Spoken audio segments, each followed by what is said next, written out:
Don Nicola founded this university college in the name of solidarity with the poor people.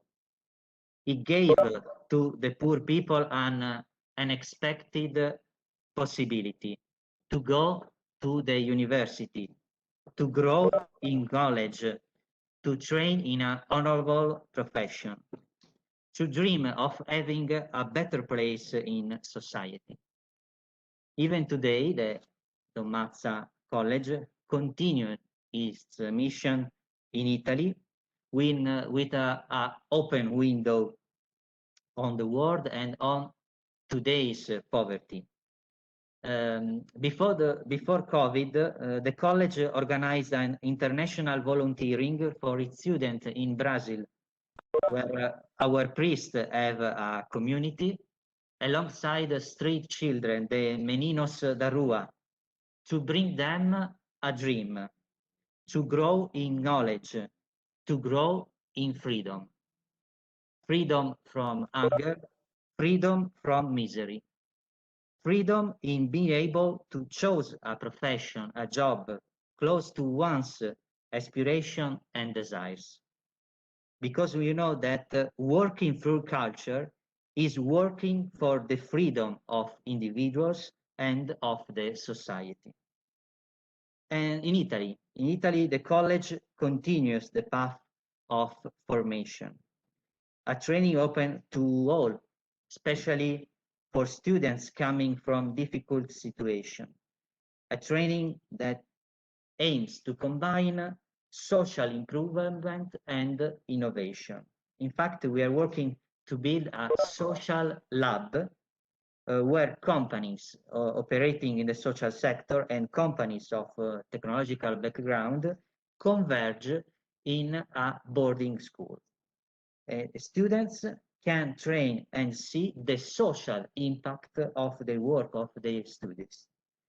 One of the residents of our college will host this new project precisely in the line of the solidarity. And we will then continue in the classic training that we have already activated this year.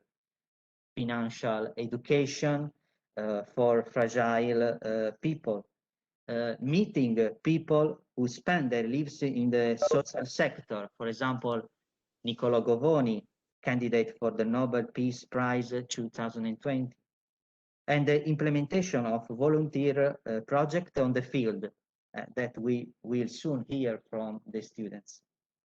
A final sign of solidarity that in the college we live is the sustainability, which is, for me, solidarity with the planet. We know that working to solve climate problems is already taking care for the human, that to be in solidarity with the planet is to be in solidarity with humanity.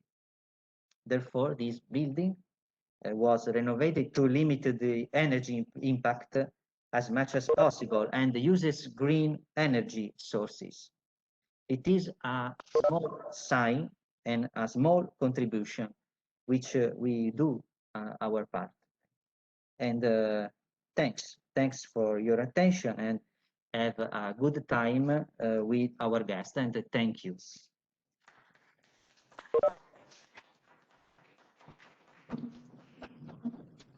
Thank you. Thank you very much indeed. It's a real pleasure to be here, even because after more than 1 year, we are able to organize an hybrid event. So see the people in face to face, have the chance to talk each other without a screen. Unfortunately, for the wasn't possible to organize for all the participants at this event physically, but it's really nice. I'm really happy to be in presence now. And just I give you, before to leave the floor to the other invited speakers, just on technical information. We started the recording of the video, so we can record all the interventions and all the activity that we are doing now. And we are really happy about the online participation. We have now 45 attendees, so it's really a good number. We'll proceed. I show you now briefly the agenda, and I have the pleasure to lead the floor to EUCA President Gianluca Giovannucci. Before to do that, he asked me to show you videos.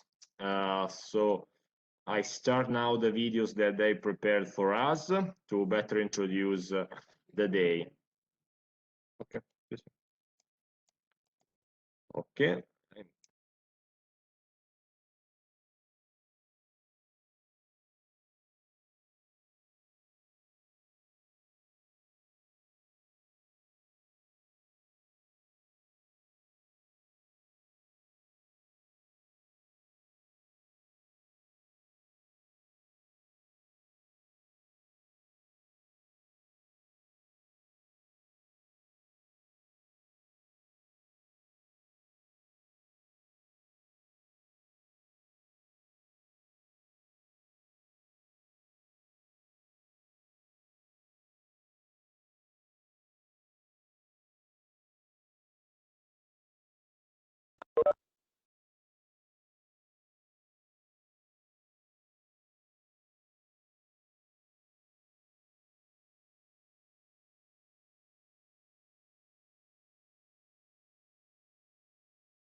Okay, thank you for these videos. I give now the floor to the EUCA president, Gianluca Giovannucci. Just give me a second to share the presentation. In the meantime, I'm really happy to inform you that we reached the 52 participants. So it's really a very good number. Okay, the presentation is here. A second, share. Okay, wait.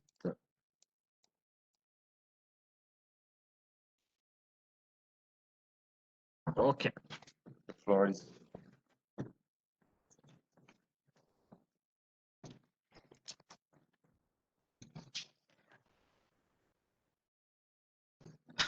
So good evening. Hi to everyone, the people connected and the students that are here with us or connected by the PC around Italy and around Europe, because we are more or less 12 countries connected in this project.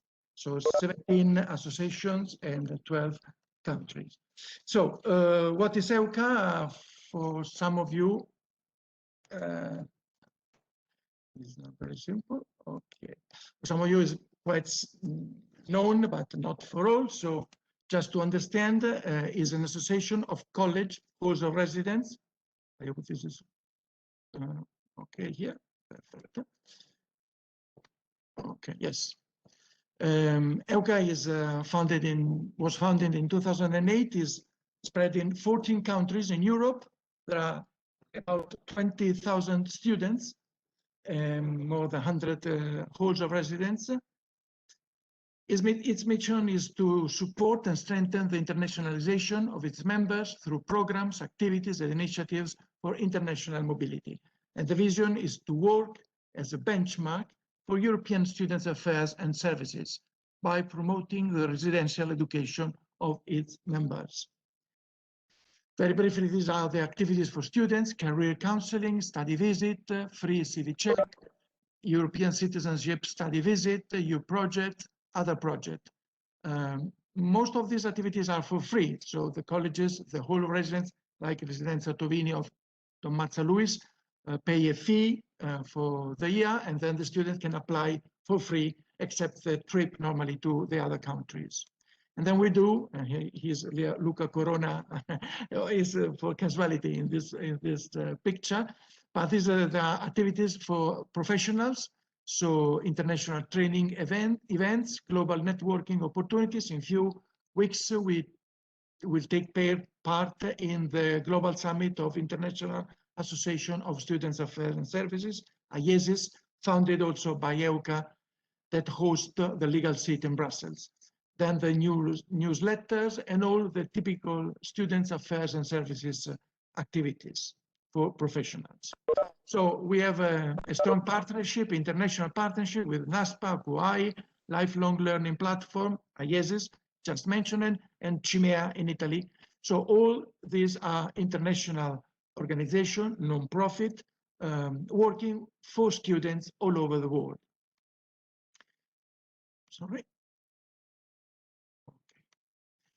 And so just to start with our topic, from our perspective, so the world in 2021 doesn't look as rich and peaceful, unfortunately, as we expected it to be some 10 years or 15 years ago. Greta, Fridays for Future, are a good example of how the younger generation are rebelling against some of the things that don't work in our world.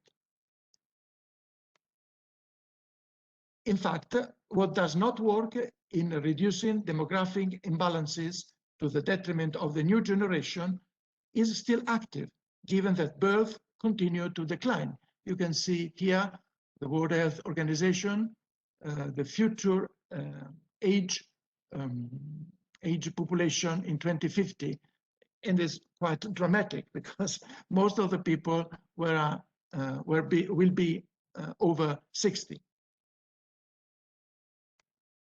And then also what does not work in the solid formation of the new generation is still active, considering that the school dropout rate continues to be very high. In 2019, this is a slide from Eurostat, 10.2% of 18-24 years old in the EU had completed at most a lower secondary education, and were not in further education or training, the early leavers. That means that people are not studying in higher education and not improving their talent with more education. What does not work in the school to work transition is still active, given that the employment rate is still too low among the under 35 graduates. There are tremendous number in most countries of Europe, as also here in Italy. What does not work in the realization of one's life plans is still active, considering that the average age of the first child, the most advanced stage of the transition to adult life, is constantly increasing.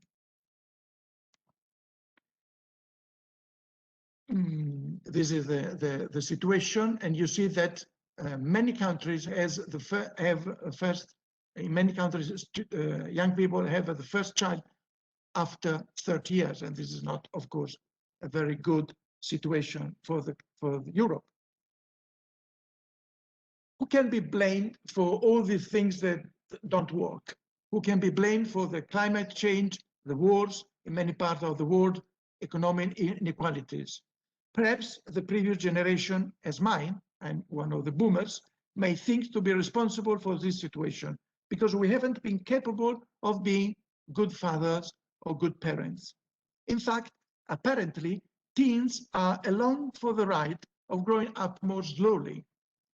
They are willingly staying children for longer. A recent study found that iGen, so people born after 1995, generally speaking, iGen college students, in respect of the students born in 80s and 90s, scored markedly higher on a measure of maturity fears. Many people now seem to associate being a child, as opposed to being an adult, with less stress and more fun. Witness the 2014 emergence of the neologism adulting, which means taking care of one's responsibilities. Instead of longing to be older, as many previous generations did, kids like being kids. The parenting style is, of course, responsible also of this, overprotecting kids.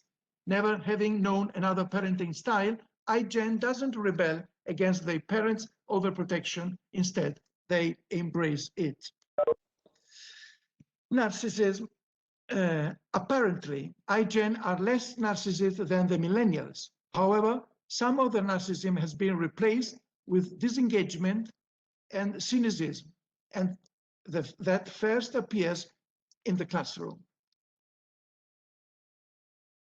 So then this 2020 year of imprisonment forced us to deal with unusual long moments of solitude, for many a real suffering, but originated from the pandemic or existing but hidden even before. Current technologies allow us to have thousands of friends, always connected, but most of the time we don't even really know our neighbor. Not only do we not know who he is, but we also often fear meeting him because a reality that cannot be managed with a click scares us. We fear intrusiveness, the unexpected.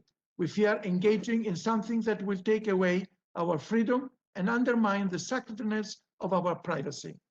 In short, we no longer accept the risky complexity of the human, and this refusal, in a very short time, has pushed us into the noisy chaos of compulsory entertainment, which is none other than the most desolate of desert. Now I will quote Pope Francis in the Patris Corde, the letter he wrote to the world about Saint Joseph, the father of Jesus. If the first stage of all the true interior healing is to accept our personal history and embrace even the things in life that we did not choose, we must now add another important element, creative courage. This emerges especially in the way we deal with difficulties.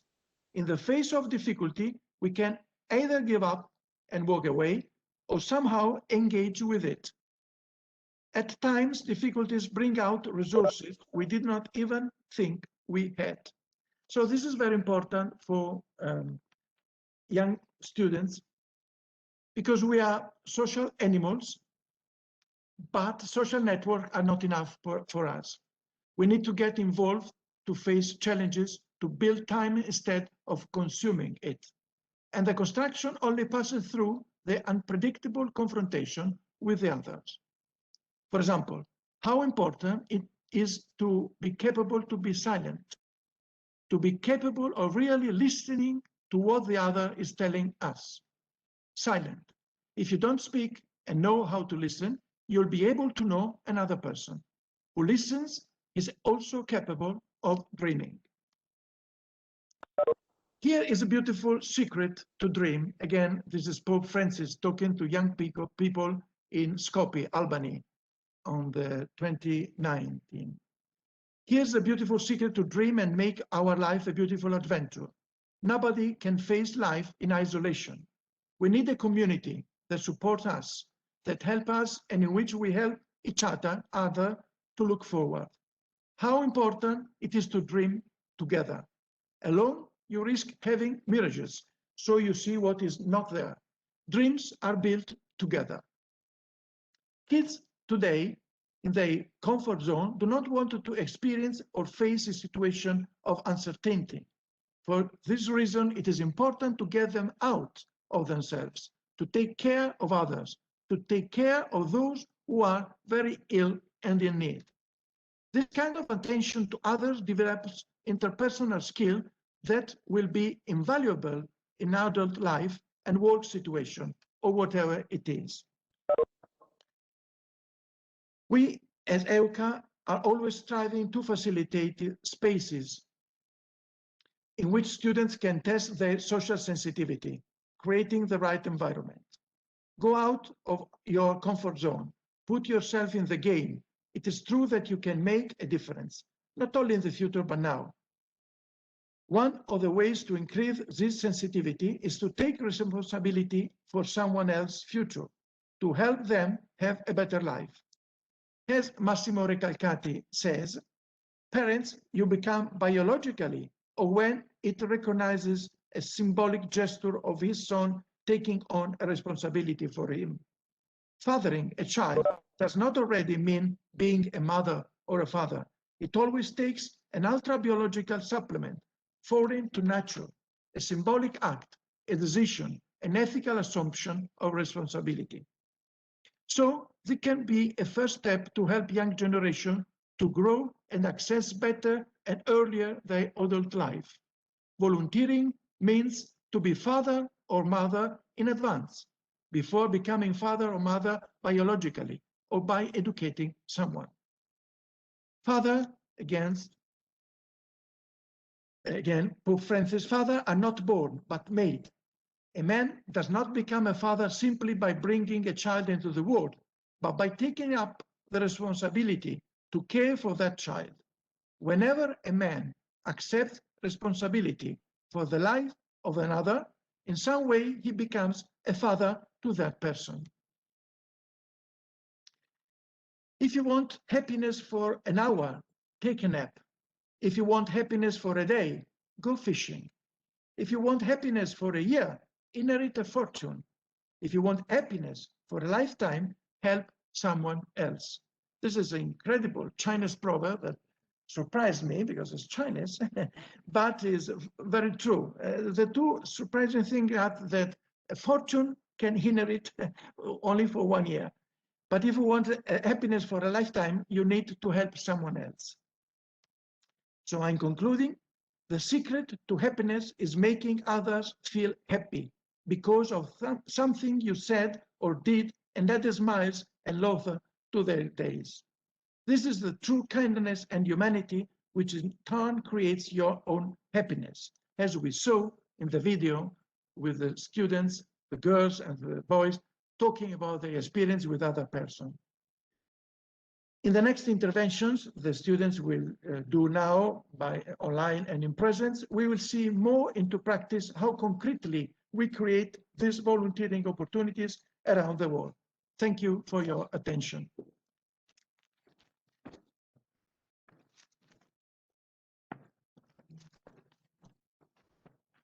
Thank you very much indeed also for the message that you brought us, because it's a message perfectly in line with the aim of the project, with the aim of A4EUS project.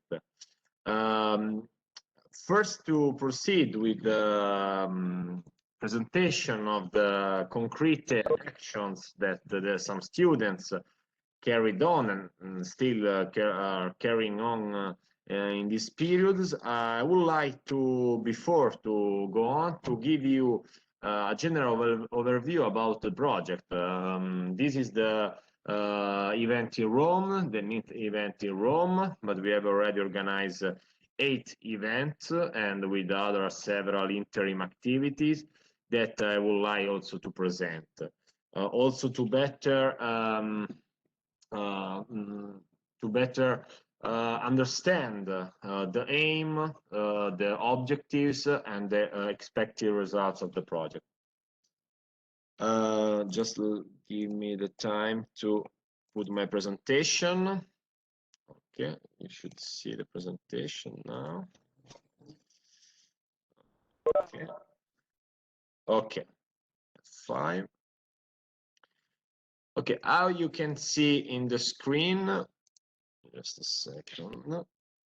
Okay, I call my presentation Take a Dive into A4S project because I give you a general overview about the project activities and the aims of the project.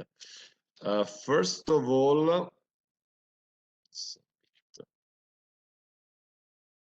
second, let my presentation go on.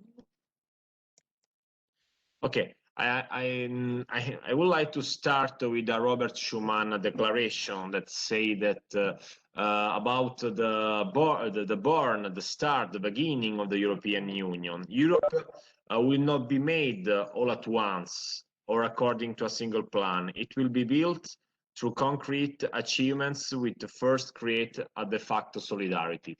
This is the declaration is important for us because also the main topic of our project, the solidarity. The European Union, born at the beginning among 6 countries that decide to try to collaborate each other and decide to start a cooperation among them in the under the light of the solidarity in terms of of course, in this time was relating to the commercial aspect. But what is important is that everything starting with the idea of cooperation, with the idea of intra-countries solidarity.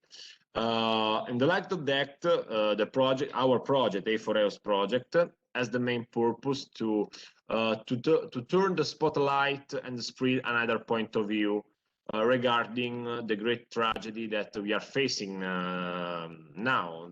Of course, at the moment, the biggest issues is the coronavirus, but we don't have to forget that since 1-2 years ago, the refugees, the immigrations, the vulnerable person that arrive in the south gate or eastern gate of Europe was one of the biggest problem that all the countries that the European Union faced.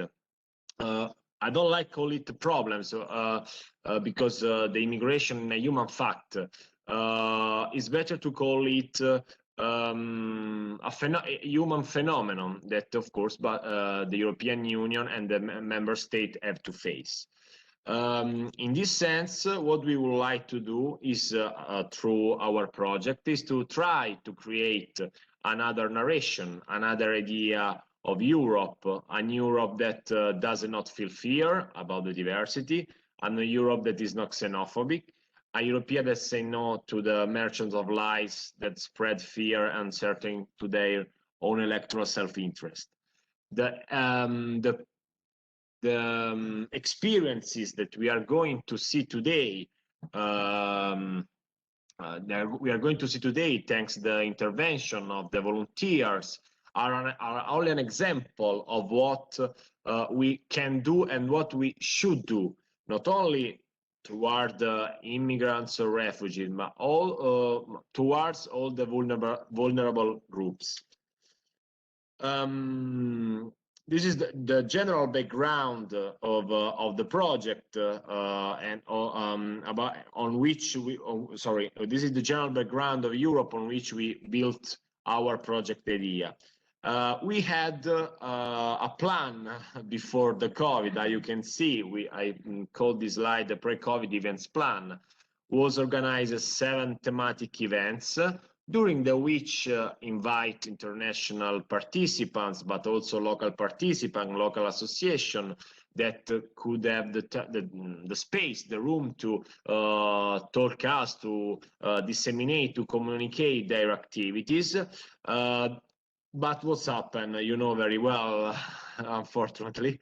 On March 2020, pandemic break out. You can see all Europe and all the world was affected by the pandemic. And at this time, we had fear about how we could continue our project, because you can see from the activities, from the aim, is a project, A4S project is a project that needs the contacts, needs the meeting of people, needs to the exchange of opinion, of experience. Well, we reorganized all the project activities. At the beginning was really hard, because how you can imagine, we have already prepared a cooperation agreement, we have already scheduled the event, we have already prepare everything for the previous project plan.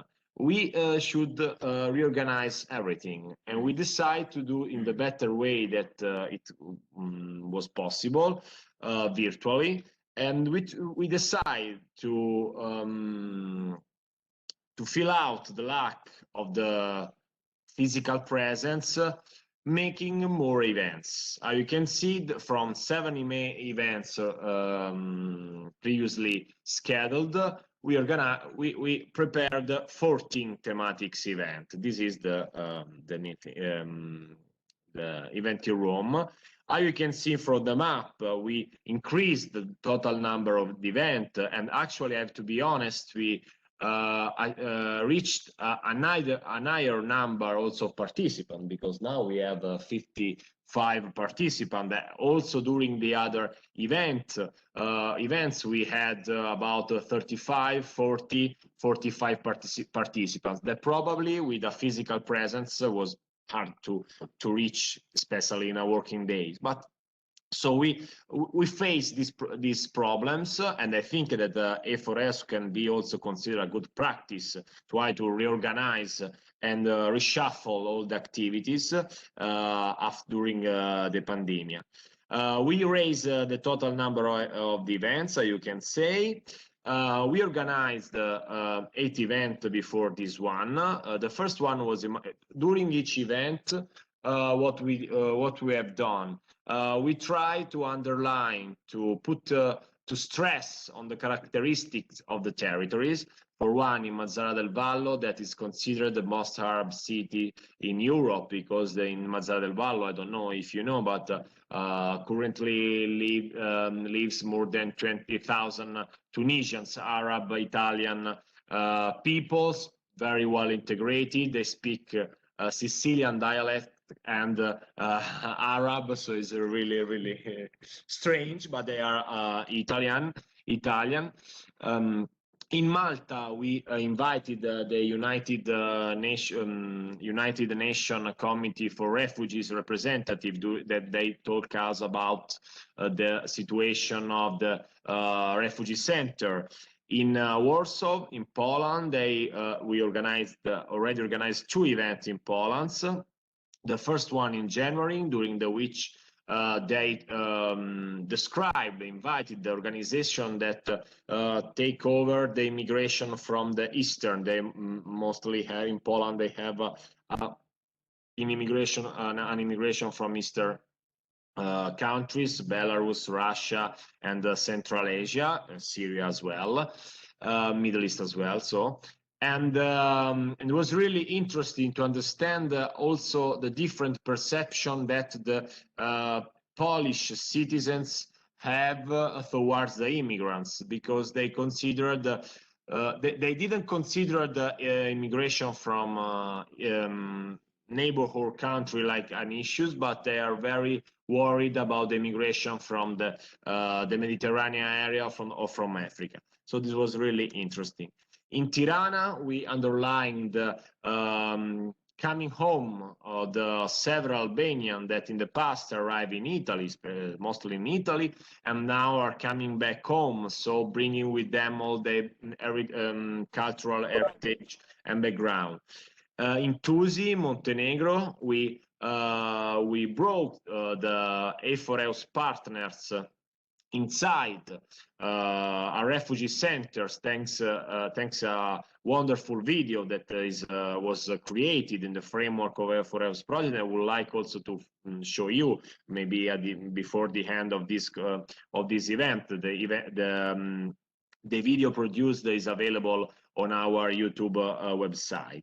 In Greece, instead, we talk about the language contamination. So how the immigrations can modify also the local language. It was really interesting because we invited teachers, but also students and also representative of civil society organization that work in this on this area and make research on this aspect. Finally, in Spain, I already briefly described the two events in Poland. In Almeria, in Spain, we had invited we invited during the event 5 refugees that suffered the travel from Africa, that they experienced it on their skin, the arrival in another countries after a long travel, after several difficulties. So I put also the link of our website where all the events are listed and where you can find the agenda, the presentation, and also the video produced and all the comments. I go now. We are in Rome. I put these wonderful pictures of our capital, even if now it's raining. Okay, but more or less all the evening are like that. But what we have done in the framework of A4EUS project, all events, absolutely no. We have done much more. I've already said we produced 12 videos. Of course, to face the lack of a physical presence, we need to try to bring the territories on the laptop, on the computer of the participants. So we try to collect and produce, in some case, videos that describe the situation, like the video that we saw some minutes ago. Then we try to test to better understand the public attitude to immigrants with a public survey translated into 9 languages, and the title of the survey was Integration of Immigrants in the European Union, public attitudes to immigration. So there were some I don't remember exactly, but 9 or 10 questions to the participant. We received more than 1,100 answers, and the results described a balanced situation among who is more positive toward the immigration, and who instead is completely against. But this is was one of the aim of the survey, try to understand the public attitude. We are going at the end of the project. We are going to displace and communicate to the European Commission the result of this survey. That this is still ongoing. So maybe after this event we can share again, refresh again the link, so we can have more contribution. This is just a picture about the video updated, so you can see some of all the events we have organized were recorded. Okay, and instead, in other case, we probably prepare some video, some virtual visits. How we like call it. This is the summary of the public survey. How you can see in the screen, we was translated into 9 languages, and we used to as communication to as dissemination tool Slido. I'm sure that you is one of the online platform that now we used to use in our daily life. And but E4EUS continues. The forthcoming May events are already scheduled in Serbia for the 18th of May, in Spain 20th of May, and in Albania 20th of May. Then we'll have also 2 or 3 events in June, but these are being prepared because we have too much work at the moment, so we have to decide before how proceed with this event, but they are in the pipeline. From my side is all. This is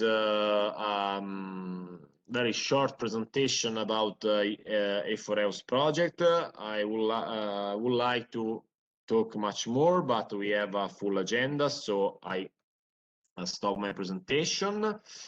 And I think that we, of course, just I didn't say before, but in case that you have any questions or any question or curiosity, we'll have the time. The last part of the event is reserved to the Q&A. It's a Q&A session. So I saw that we have already received some questions, but I think we can proceed now with agenda, and then we can come back to the Q&A. Well, the agenda now, we have the testimonial on the field, so to try to bring to you the real and concrete expertise experience. Ilenia Bruseghello is online, so I have to give her the floor. Ilenia Bruseghello, now you are panelist and you are able to share your screen and to talk.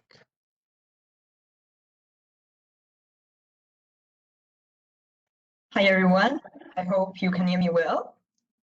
So, hi everyone, I'm Ilenia Bruseghello. I'm very honored to be here. I'm from Padova in Italy and I'm 20 years old. I'm currently attending a bachelor degree in political science and international relations at Sapienza University of Rome. I spent my first university year at Villa Adriat College of Merit in Rome. And in August 2020, despite the pandemic situation, I started my Erasmus program in France at Sciences Po Lyon, and I will be back in Italy in June, so I'm connected from France right now. I'm here today to share with you my idea of solidarity and my experience. Last year in Rome, I had the opportunity to take part in a food service initiative for poor people before the lockdown, of course. But my college has always been intensively engaged in volunteering and supported many solidarity projects before the COVID-19 came along. The students participate in youth government's collections and food aid programs, such as the food bank.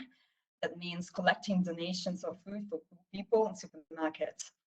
Unfortunately, the pandemic situation caused a sudden blockage of voluntary activities that foresaw physical contact. And in our case, has froze a unique voluntary project that was particularly challenging from a psychological and emotional point of view, so that it required a preparatory course for the participants. That involved prisoners and victims of specific crimes to achieve reciprocal forgiveness and comprehension. Nevertheless, we can still engage ourselves in volunteering activities, thanks to many online initiatives, even proposed by the United States, for instance. So here in France, I discovered another perspective of solidarity and volunteering. The city and the quarters itself is seen as a community, so social support is very active and welcoming. Young people are highly encouraged to take part in the national service for some months, for example, whereas in Italy, I've been exposed to solidarity actors just because I've been a scout since 2008 and organized solidarity and social service projects, even abroad in Romania, for instance. Not all my generation has been always highly educated to solidarity. So the point is that that's not just about a personal attitude. We must start thinking about solidarity and volunteering as a social education tool integrated into the cultural system of human rights. That's why youth commitment and encouragement are so important at all levels of personal commitment. That's from simple acts of kindness to the participation in civil service programs in order to create the best condition of life for human rights from a social point of view. We cannot hope for a world of solidarity and respect for human rights without a social awareness. We can no longer resist helplessness and astonish because we are responsible in front of the world around us. That's why my engagement today, and thank you all for your attention. Thank you very much indeed. I give now the floor to Umaima Lamzuri, that is in presence. Okay, you can give him here. Okay. Second.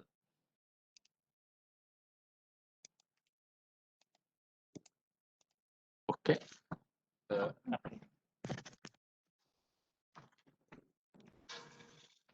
Good afternoon, everybody. My name is Umeima, and I was a resident of Collegio Cerimontano.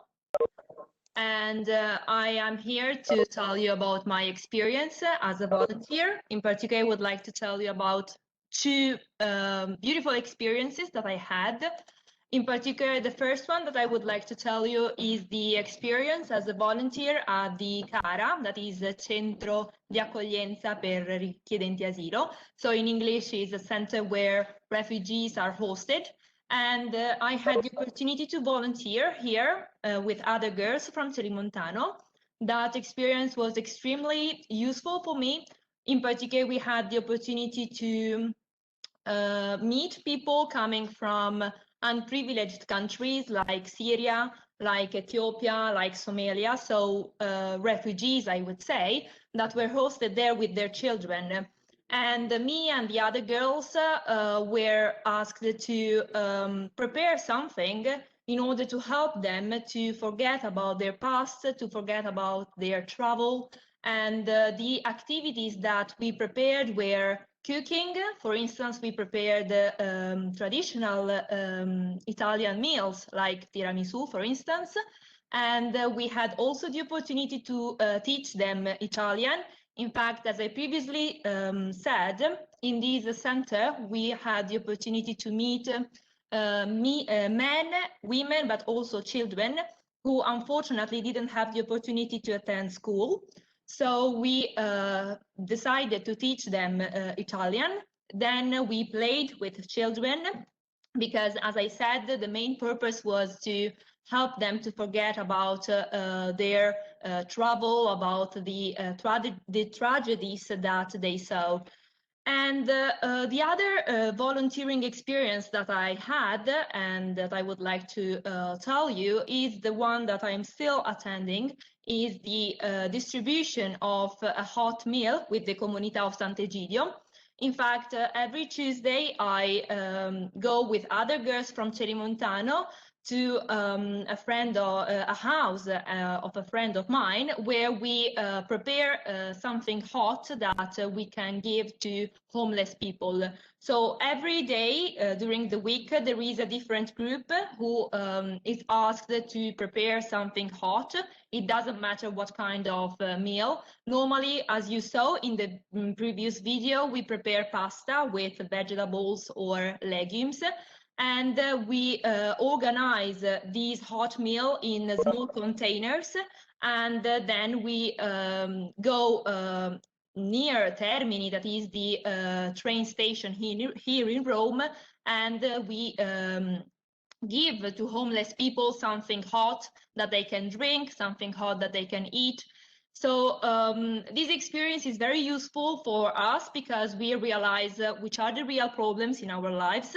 And I think that this experience is also something that may help homeless people. So I decided to volunteer thanks to Celimontano because first of all, I have never volunteered previously.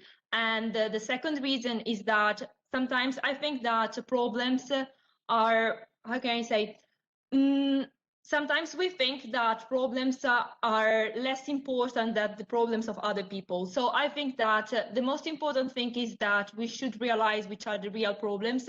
We always go back home, we have something hot to eat, something hot to drink.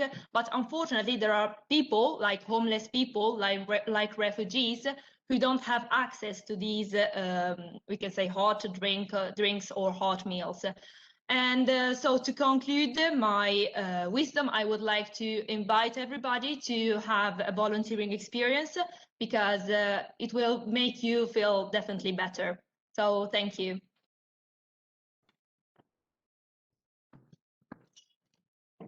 Okay. Thank you. Thank you very much indeed. We okay. I continue to see that we have some questions. Then we are going to reply as we can. I give now the floor to Claudio Chieffi. Just give me a second to give him the role of panelist. Claudio, you should be now able to intervene. I'm passing in the privilege of. Here we are. Can you see me? Yeah. Okay. So I'm Claudio Chieffi, and I'm currently studying law at LUIS here in Rome. And I'm going to talk about my volunteering experience. And so I went to Romania during the summer of 2018 with kind of a church organization. And I stayed there for 3 weeks from the 5th of July to the 26th. And so we went there, I went there to help some local nuns, some local sisters. And basically they were in Romania, they were Italian nuns, and they went there to help abandoned children and old people that could not live alone. And so we basically went there to help them. So we help them basically doing 3 things. First of all, picking the fruits from the fields, then creating a relaxation, a relaxed space for them to help them, and then renewing the facade of their house. So this was basically what we did, and I have to say that I remember the speech of our manager when we went there the first day, and he told us that we didn't go there for having fun or something like that, but it was just to help others, and that was what we tried to do. And I learned a lot of things, but first of all, I learned that I went there to help somebody, and I came back with a lot of experience. But first of all, they helped me a lot, so I really appreciate that experience. Thank you. Thank you very much. Give now the floor to Luca Turco, Centro Culturale Collalto. Okay.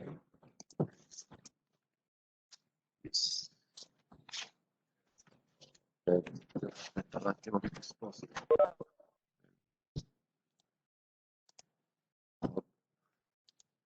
Okay.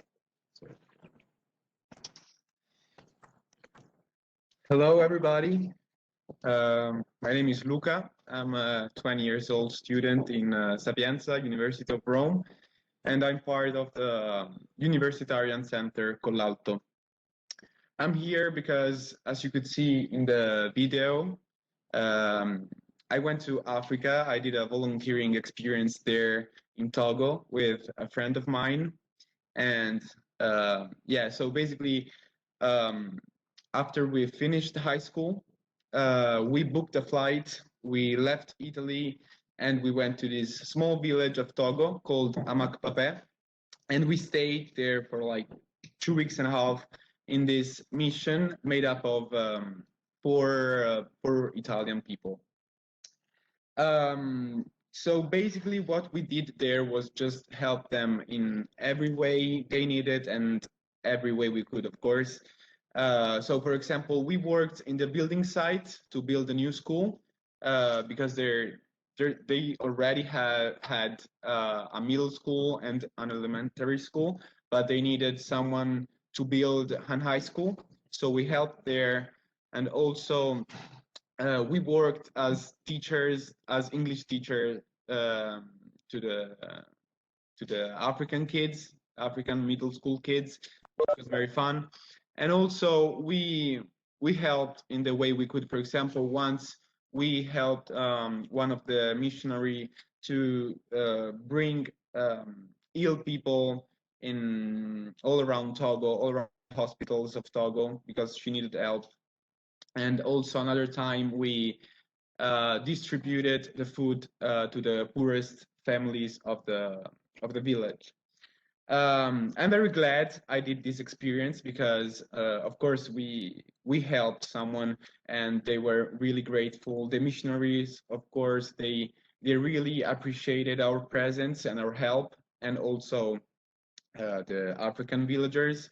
But also, I'm glad that I did it because I feel like I gained a lot just by living with them. I remember arriving to dinner and talk with these four missionaries, and you could see how they were exhausted, they were stressed and tired and everything. But you could also say that they were deeply happy because they were taking care of people every day of their life. That's what they dedicated their life to. So these led me to, I would say, a rediscover of the value of generosity, which is really great. It gave me a new, stronger, and wider perspective of life, which I personally try to keep alive in my daily life. And yes, this is it. The cool thing is that we don't need to go to Africa to do that. We can, as we could see in the video, just in our home cities, there is so much we can do. Rome, for example, is full of homeless people. So that's a way we can help. So I would totally recommend this experience to everyone because it's something that really leaves something in you and changes your life. Thank you. How long you stayed? We stayed 2 weeks and a half. Yes. Thank you. Thank you for this experience of volunteer in Africa. And we proceed with the, then if you have any curiosity or questions, please don't be ashamed. Cristiana Rondoni, that is not here but is online, so I have to give Cristiana. I don't see her in the list. Maybe she had Chiara Colella. Okay. Okay. Panelist.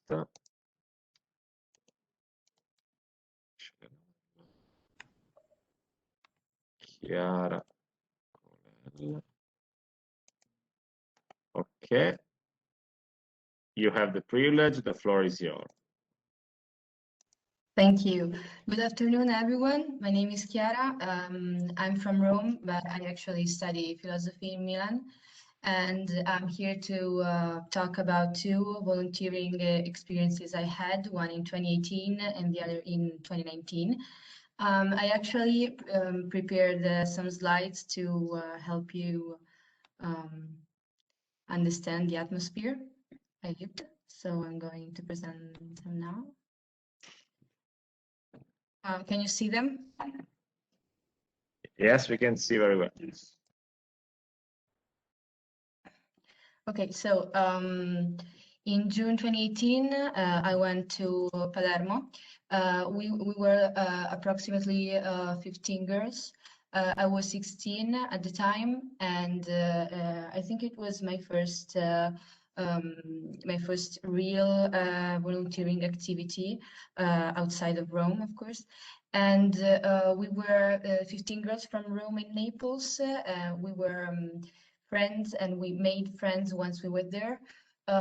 We stayed in Palermo for approximately 1 week, and what we did was helping in this summer center for kids whose parents couldn't have them home because of family difficulties, economical difficulties, and so on.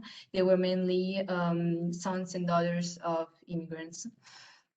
What we did was mainly make them play and look out for them. It was a really interesting experience for many reasons, of course. And maybe one of the reasons was that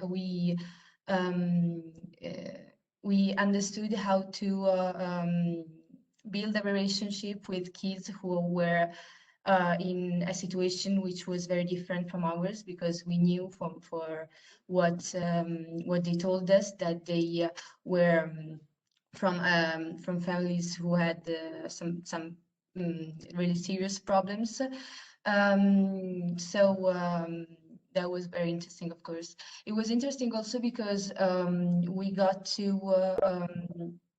understand how to be creative and how to help kids have fun even when we had nothing to use.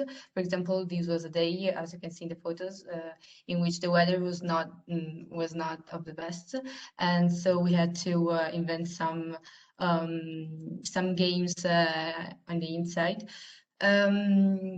So yes, these are some pictures of us making kids play, paint, and have fun in general. They really had fun in a lot of ways, getting dirty and laughing and just doing nothing.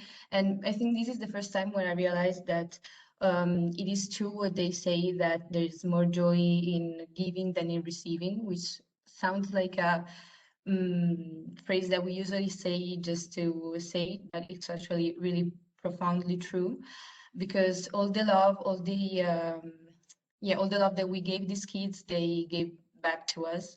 And this is something I learned from all my volunteering experiences. Also, the next one that I will present you.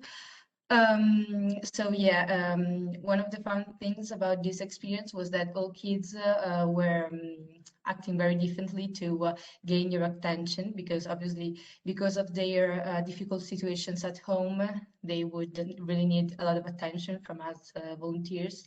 And so there were some of them who would hug you, kiss you, and try to find a physical connection with you, while others just screamed and shouted and got into fights just to have someone look out for them and give them attention, of course.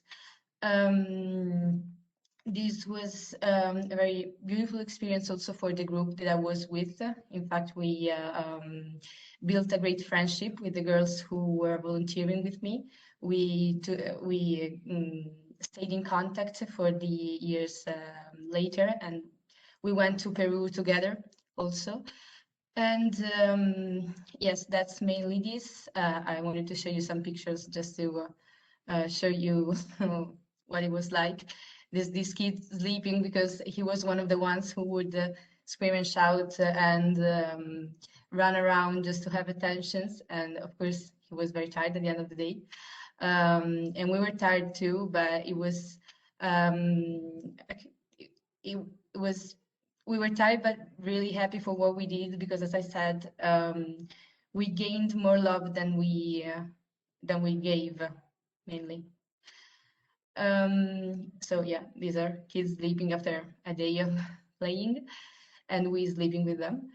The kids were approximately 2 to 8 years old, so they were also very little. So we had to take care of them, make them eat, change them when necessary, and but it was really a lot of fun. It was really a beautiful experience, and we got to see the miracle of life. As I like to put it, because kids are the miracle of life. So yes, these are kids playing. And another really interesting activities that we had as a group was the first 2 days that we were in Palermo. We had this trip organized by the police, in which they showed us some places and made us meet some people who had to do with local mafia. And we got to know the stories of very many important people like Peppino Impastato and also Falcone and Borsellino, but also the stories of people who were less famous, but who had a very great courage. For example, this woman was the mother of Claudio Domino, a kid killed by the mafia just because he knew too much, he saw too much. He was at the wrong place at the wrong time, and someone from mafia shoot him, and this woman, this really heroic woman, she gave a new meaning to her life after the death of her child and fought for justice her entire life and is still fighting for justice. Of course, this is Via D'Amelio, where Judge Borsellino was killed. We also went to the Road of Capaci, where Judge Falcone was killed. So this was a very interesting activity, of course. Okay, then there was the second experience. That was when we went in Peru. We went with the Campus Biomedico of Rome. We were approximately 40 girls. 30 were from university. We were from high school. We were 10 girls from high school. Most of them, maybe you could recognize them from the photos before. We knew each other, of course, from them and from then. And yeah, we went there, and what we did was organizing little markets for people from these little villages in Peru who couldn't afford even quality clothes for them. We would collect these clothes from Rome and then bring them to Peru and organize these markets. Of course, we would make them pay a symbolic value because they could afford it, but we wanted them to feel like they were actually buying something, and so that it wouldn't feel like charity to them. So this is one of the first things we organized. Then the girls who would study medicine at Campus Biomedico guaranteed free medical visits for the women in the villages.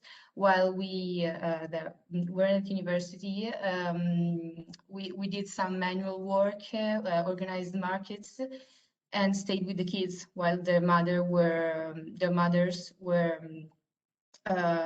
getting free medical visits. To thank us, they would give us their typical foods. This is a barbietto da zucchero, for example. And also the orange fruits on the right is maracuja. these are some photos of us making some manual works to improve the buildings where they lived. These were like the centers of the villages where women used to teach women how to take care of the houses and basic hygiene rules. So we would improve these centers by cementing, painting, and so on. That's a long story. And then we would make kids play, as I said. It was the activities we made kids do were similar to the ones we did in Palermo, of course. There was the difficulty of the language, but we overcame it easily because talking with kids is actually very easy, even if you don't speak the language. In some ways, you always tend to understand each other.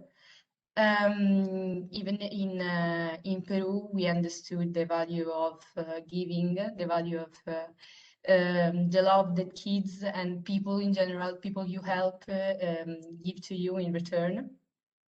And of course, we had a great group. Here, for example, is a bathroom that they had the bathroom just like this. The division between men and women, boys and girls, was in existence, and we tried to give them a little bit of privacy. And so, yes, these are some pictures of us working, painting, real artists. And yes, for example, here we put a cloth on the courtyard to prevent the rain and the sun, to give the kids a safe place to play and to do their activities. This is us constructing this cloth. And these are the older girls that pay free medical visits to the mother, the women of the villages. And I think that would be it. Thank you. Thank you very much indeed also for your report with really wonderful pictures. Thank you very much indeed. We were there, we see exactly the happiness in your eyes and the eyes of the people that were working with you. So really, thank you very much indeed for your contribution. And now we have another intervention, in our present intervention. You can come directly here, of course. Okay. Wait a second. That take stage.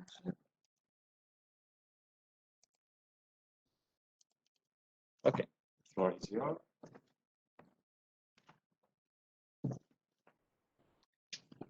Okay. Hello, everyone. My name is Gordon Mensa. I'm a former student of Collegio Castelbarco. Today, I'm here to talk about Informazione. Informazione is an NGO that I co-founded alongside some friends in 2019 that has the aim to help second-generation Italians in their struggle, let's say, to get into the professional market. This comes along my personal story of someone that came from a different continent and did most of his studies here in Italy, and ended up in university and discovered to be one of the few person of foreign origins there. I asked myself why, and after 6 years of studying documents from the Ministry of Education, we came to a conclusion that was actually mentioned before by Gianluca Giovannucci about the big problem of early school leavers that we face here in Italy, and a never greater number for children of foreign origins. This is a result of combined situations that these kids have to face.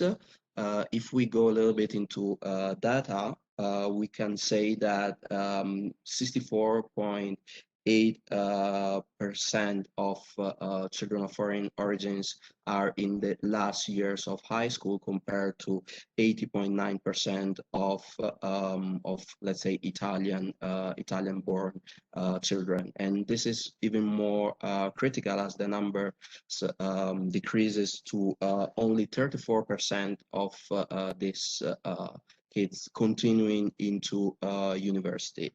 Most of the problems are linked to both their background and also social and economical issues.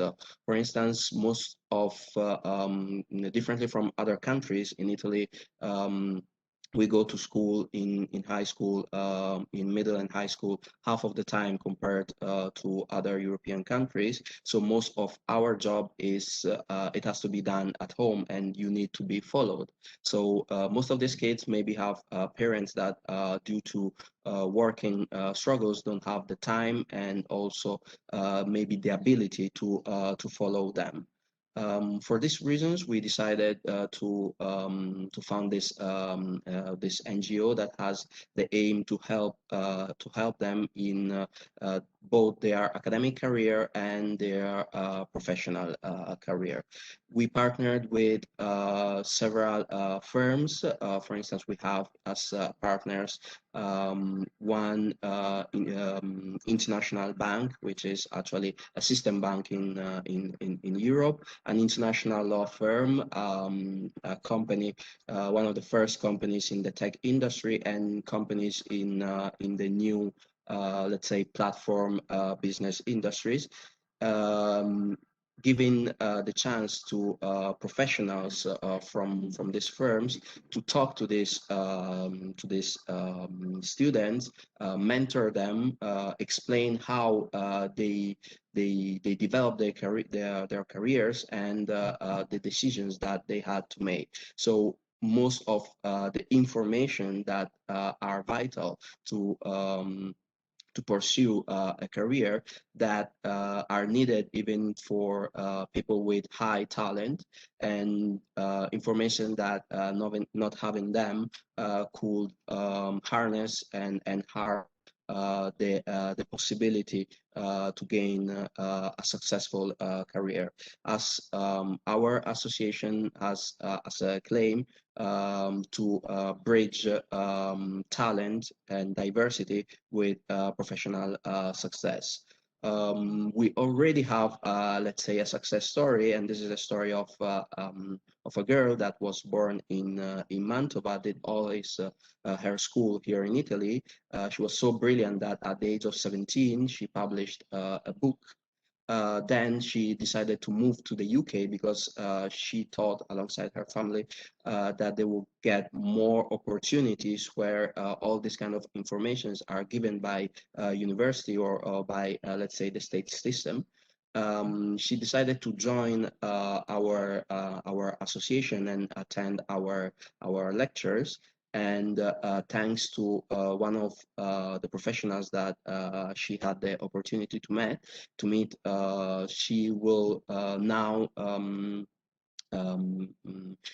begin an internship. So she will come back to Italy, and this is something we are actually really proud of, because we in general in Italy we have this issue of let's say we call them cervelli in fuga. So we can say that we helped the country to have a cervello di ritorno that will hopefully help and build a diverse and successful country for all of us. Thank you very much.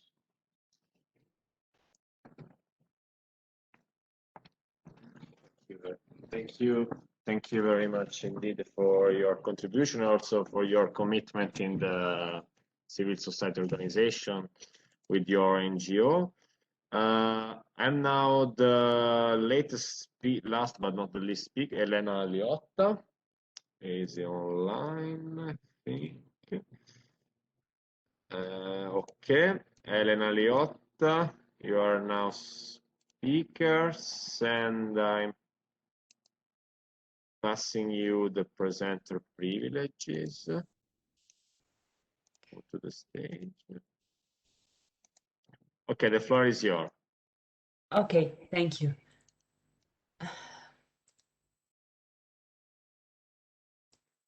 So,